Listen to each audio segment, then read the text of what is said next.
What is up, you guys? This is Super Sega Ultra 1997 here, and I thought I'd do another collection video. Now it's the GameCube's time to shine, and I honestly thought this day would never come. The GameCube has turned 20 years old now. This is now a 20-year-old console, man. And the Nintendo GameCube is where I have most of my childhood memories with gaming, for the most part, other than Toy Story 1 on either on the Genesis or the Super Nintendo. But yeah, this is the Nintendo GameCube. This is the Platinum one. We had a Platinum one like this too when I was a kid back in 2003. This system is my childhood. That's where I had a lot of childhood nostalgia with the GameCube. Here's all the games I have for it. Now let's go over the system. This is the Platinum one that came out in 2003. The system was already like 20 years old in Japan because it came out 3 days after 9/11, which I thought was, that in itself was actually pretty crazy to think about. But yeah, the Platinum GameCube controller and nearly 20 years later, this is a pretty good system. Great system, awesome games. And even though it was third place next to the PS2 and the OG Xbox, this had to be one of Nintendo's most underrated systems of all time. I love this thing. So here's my Platinum GameCube. Then, of course, I don't know what happened to my Wavebird, like, controller thingy for it. But I have the Wavebird. Let me tell you, these things are a lot of money now. But yeah, here's my Wavebird, the silver one. Then I have the Indigo one, which was given to me by my friend. Unfortunately, I don't really have, actually no, unfortunately this one doesn't really work that great, so, but I have it. This is a knockoff Indigo, no, not a knockoff Orange Spice controller. I mainly use this to play Smash Bros on the Switch for my if I felt like playing like a GameCube game, a GameCube controller on my Switch. So this is what I use to play that. Here's the black one that I got at GameStop 10 years ago. I bought this GameCube controller at GameStop 10 years ago for fucking like $10. So yeah, I got a good deal off it. I know this controller has kind of aged a bit, but it still works decently. And last but not least, this is also this is actually the real thing. This is actually the real Orange Spice controller, which I'm actually really happy to have. Pretty good controller, if I do say so myself. Those are all my controllers. Now let's get to all the games.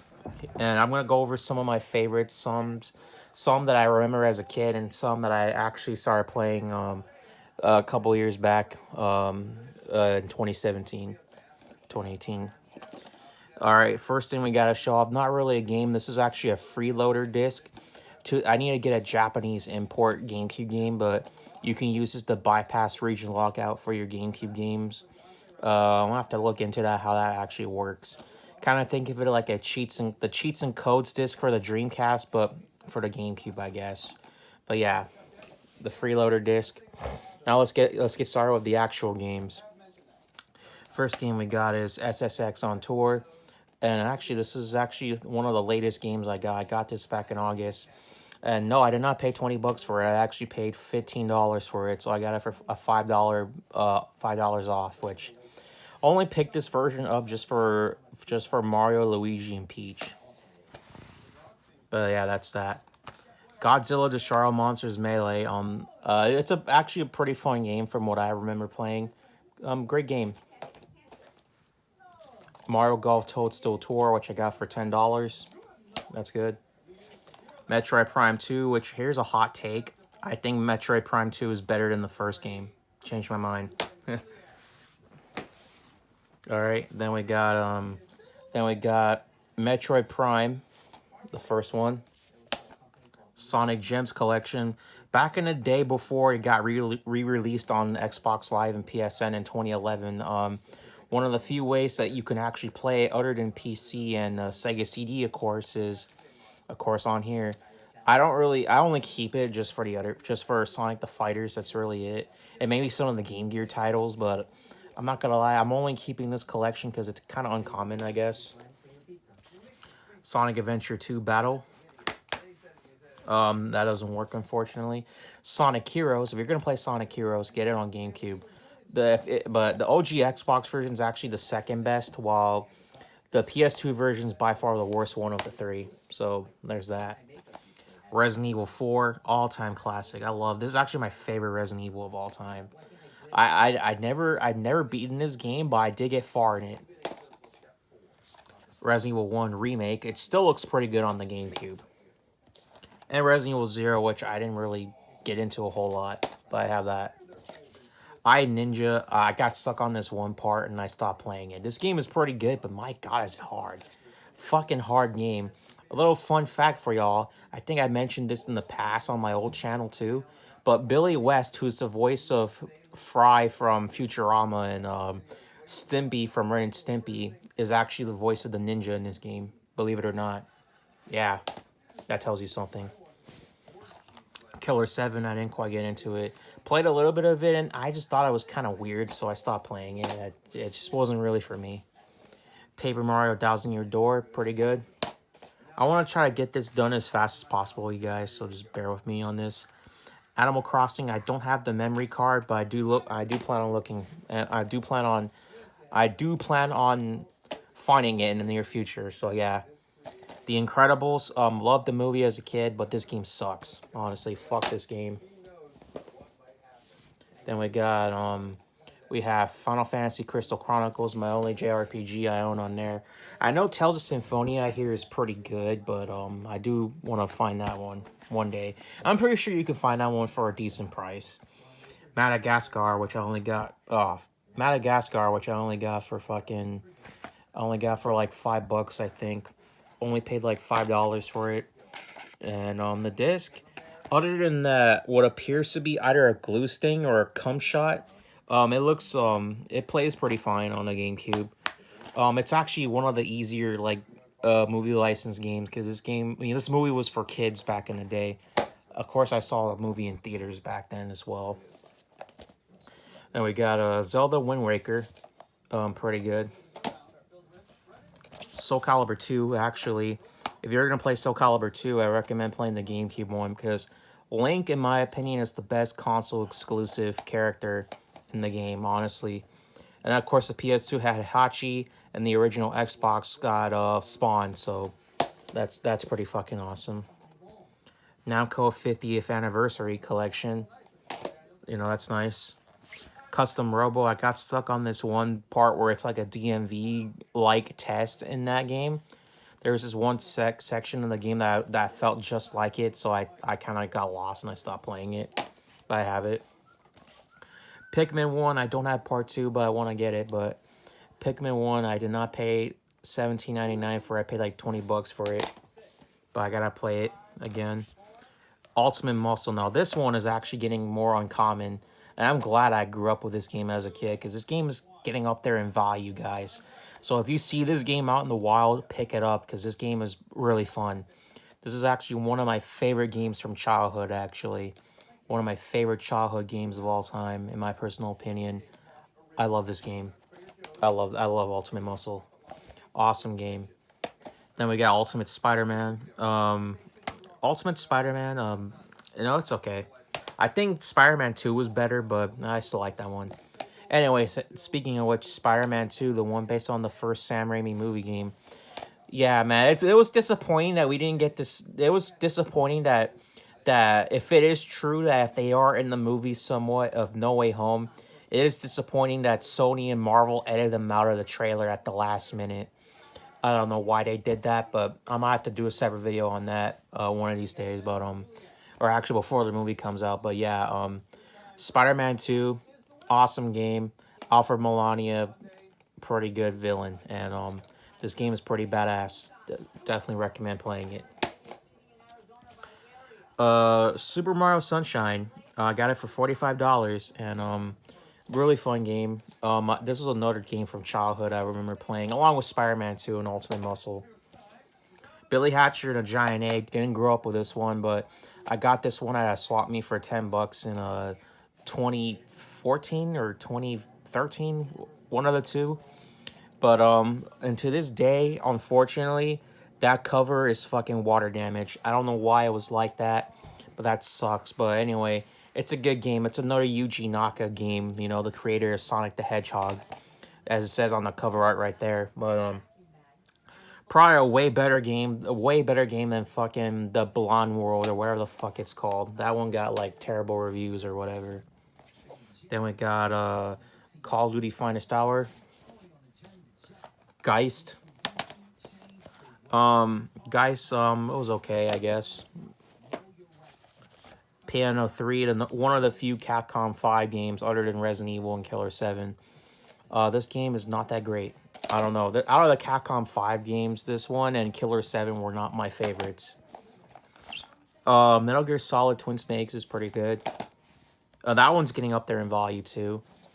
Beautiful Joe, the first one. Another Capcom 5 game. I feel like out of the Capcom 5 game, I only really liked two of them. Beautiful Joe and Resident Evil 4. But yeah. And then we got its sequel, Beautiful Joe 2. I don't know why the fuck the cover's like that, but I'm gonna have to find another GameCube case to replace this one, because look at that. That looks nasty. Then we got Capcom vs SNK 2 EO. Oh, this is actually the second version to come out other than the Dreamcast version, because I think the OG Xbox version, this came out around the same time. No, the PS2 version came out in 2001. I'm talking about in terms of home consoles. The PS2 version came out at around 2001, along with the Dreamcast version in Japan. Then this version came out in 2002, I think. And then lastly, in 2003 or 4, that was the last system that came out on, was the OG Xbox. So yeah, I don't have that version, but I don't mind getting it one day. All right, here we go. All right, next one we got is Battalion Wars. Battalion Wars was pretty good, from what I hear. Dead to Rights. Oh, I got stuck on that one cemetery level and I stopped playing it. All right, let me just film on my left arm because my right arm's getting tired. Luigi's Mansion. And Luigi's Mansion was a pretty good launch game. Ikaruga. This one's also getting up there in value one day too. Actually, no. Let me rephrase that. This one's getting up there in value. This one actually is valuable. This game is not that cheap. Either you get it on GameCube or Dreamcast. It's pretty expensive. But luckily, the game is also on Xbox Live, PSN, and Nintendo eShop. So if you're worried about playing that game, I recommend you download it if you don't have that much money. But yeah, this game is pretty good. I love me some Ikaruga. And the next one we got is Smash Melee, Super Smash Bros. Melee. Legendary fucking game, and another game from childhood. I love this game.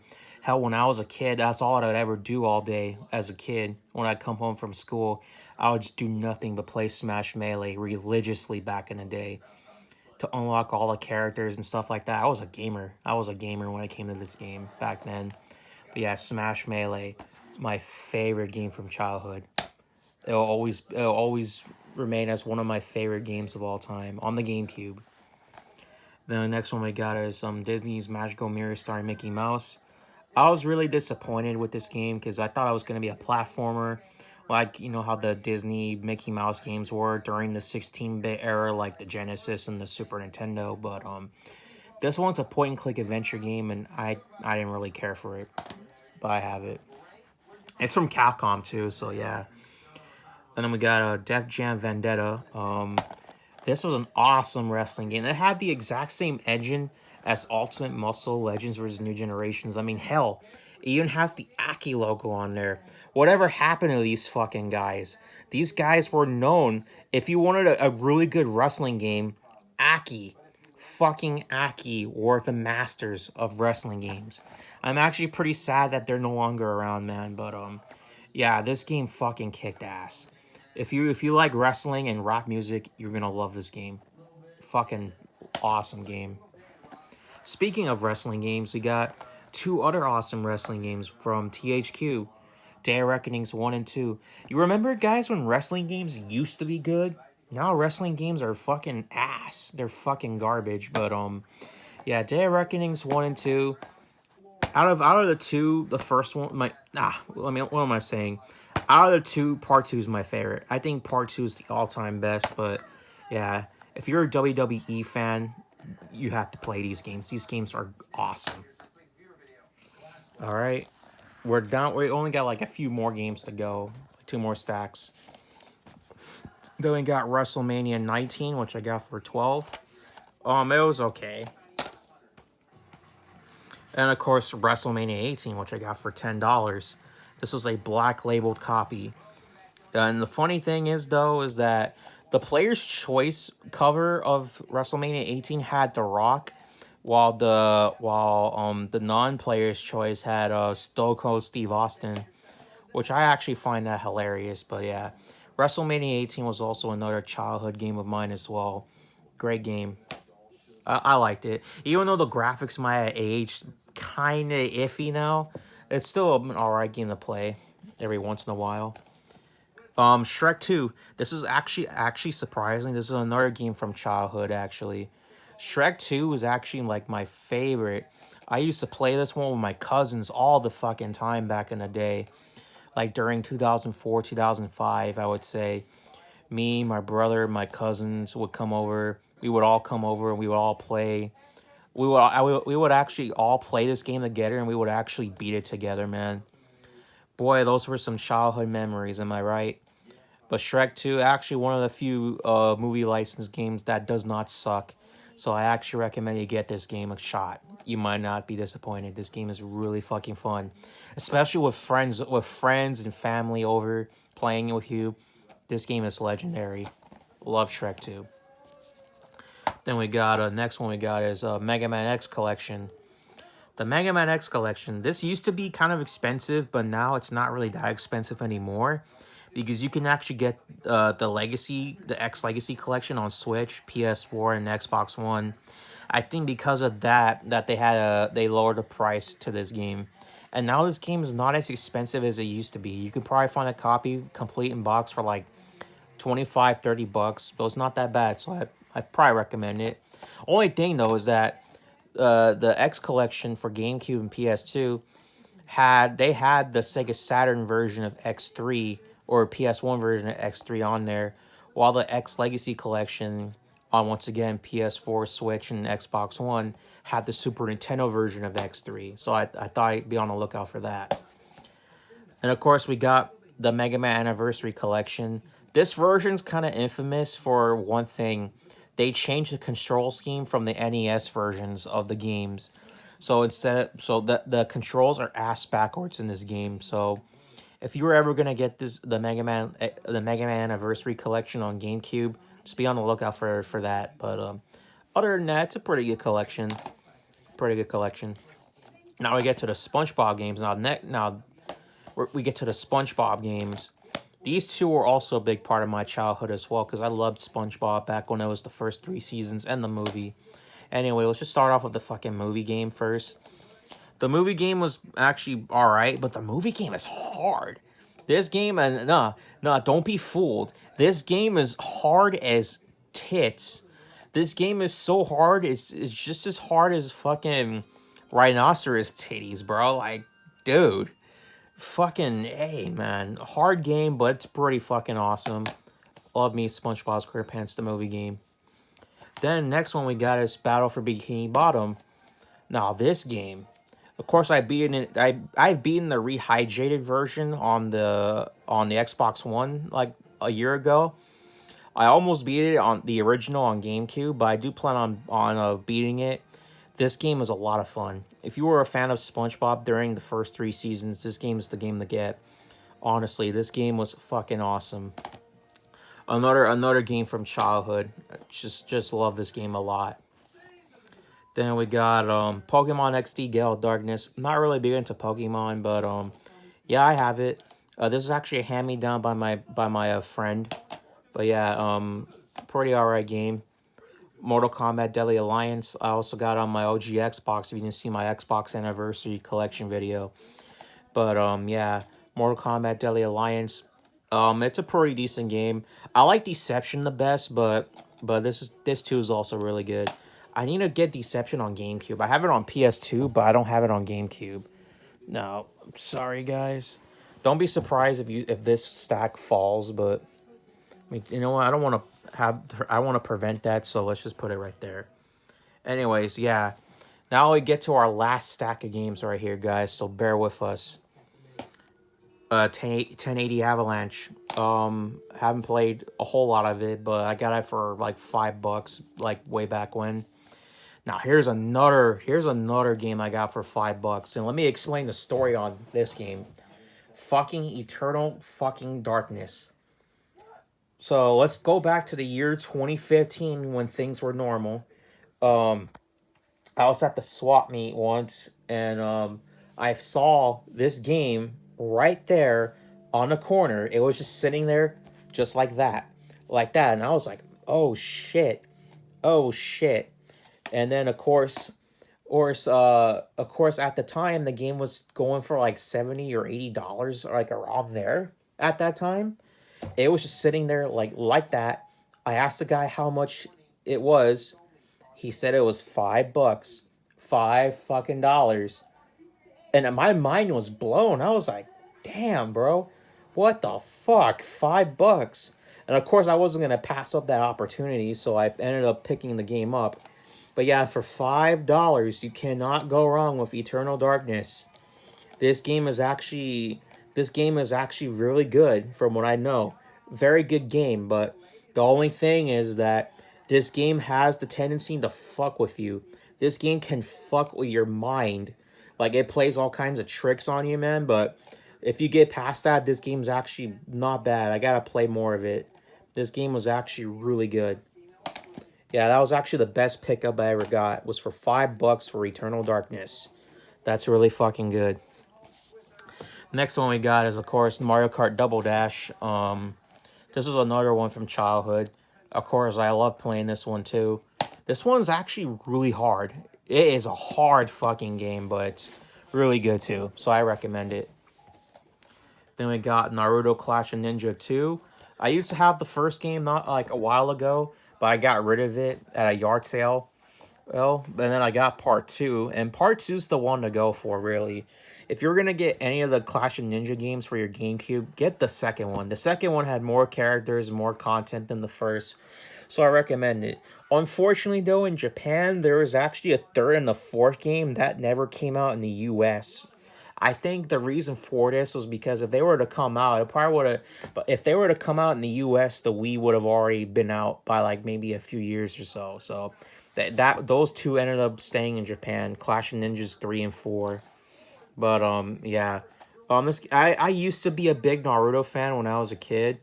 Now, not really so much anymore. But yeah. The next one we got is, of course, another anime-based game. This is One Piece Grand Battle.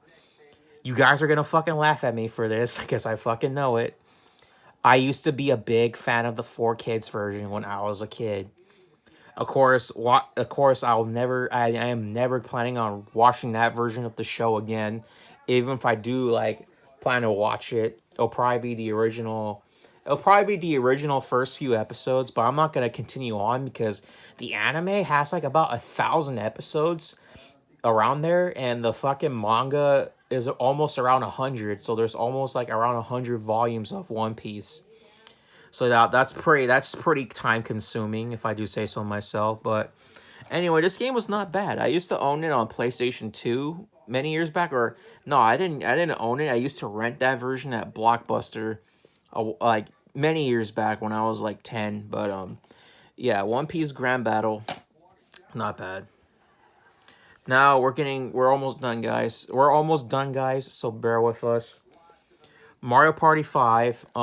This is the only Mario Party game I have, and again, the Mario Party games are games to play when you have like friends and family come over. Then next one we got is FZero GX. This game is also pretty like Mario Kart. This game too is pretty fucking difficult. Hard ass game, but my god, is it fucking awesome. Then we got True Crime Streets of LA. Hey, you want to know my honest opinion about this game, you guys? This game is really good, don't get me wrong. This game is awesome. One of the better GTA clones in my opinion. But, in my opinion, the OG Xbox version have the best graphics in my personal opinion.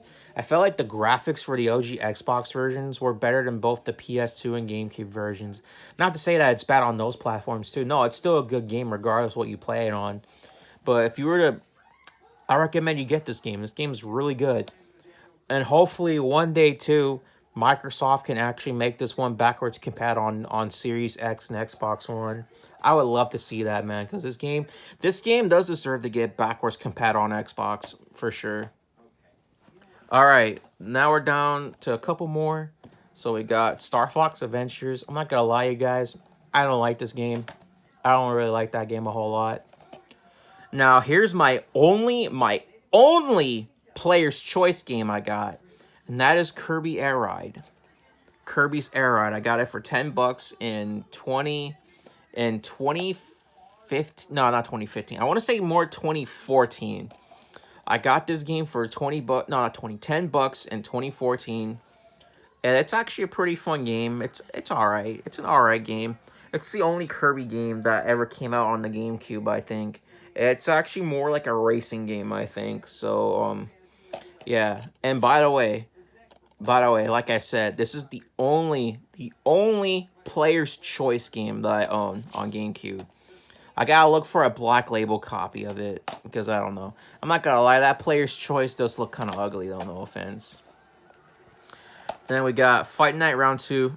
It's alright. I only bought it just for Super Punch-Out. That's the only reason why I bought this game. For the Super Nintendo version of Super Punch-Out 2. I mean, Super Punch-Out, my bad. Tony Hawk's Underground 1. I have Underground 2 on PS2, but Underground 1, actually, I like this game. I'm gonna have a very hot take with this one too. I think the first game is better than the second one. You can fucking start. You can say, "Oh, I'm a piece of shit," and you can start sending riots to my house. But in my opinion, I think the first game is better than the second one. The next one we got is, of course, Star Wars Rebel Strike, Rogue Squadron 3. Unfortunately, to this day, there's no disc, so it's just a case. So I gotta look for a disc only. Rogue Squadron 2, one of the very first launch titles on the GameCube. If you, for some odd reason, the player's choice version's missing that LucasArts Entertainment Company presents font. That was omitted in the player's choice cover for some odd reason, but yeah, I thought that was weird. Last but not least is, of course, Teen fucking Titans, man. Teen Titans. And I loved this show as a kid back in the day. And playing it now, it's okay, I guess. All you need to know, this plays a lot like X-Men Legends. It plays just like that game. But except it's with Teen Titans. So, if you love X-Men Legends and you love the 2003 Teen Titans cartoon, definitely give this one a shot. And of course, I know Teen Titans Go, people still hate that one, but honestly, I don't really hate it that much like I used to, but it's still not a very good show. Teen Titans Go is still kind of shitty, no offense. But it's just the over-exaggeration of it's really fucking annoying, but yeah, but anyways, that's my entire Nintendo GameCube collection, and all I gotta say, man, is happy 20th anniversary to the Nintendo GameCube. You will always be my all-time favorite gaming console from my childhood years, between the years of 2003 to 2006 and some 2007, and some parts of 2007, because after early to mid 2007 was when my parents bought us a PS2 and we started playing that, and that also became like our second favorite gaming system. So yeah, anyways, this has been Super Sega Ultra 1997 signing out. Peace out.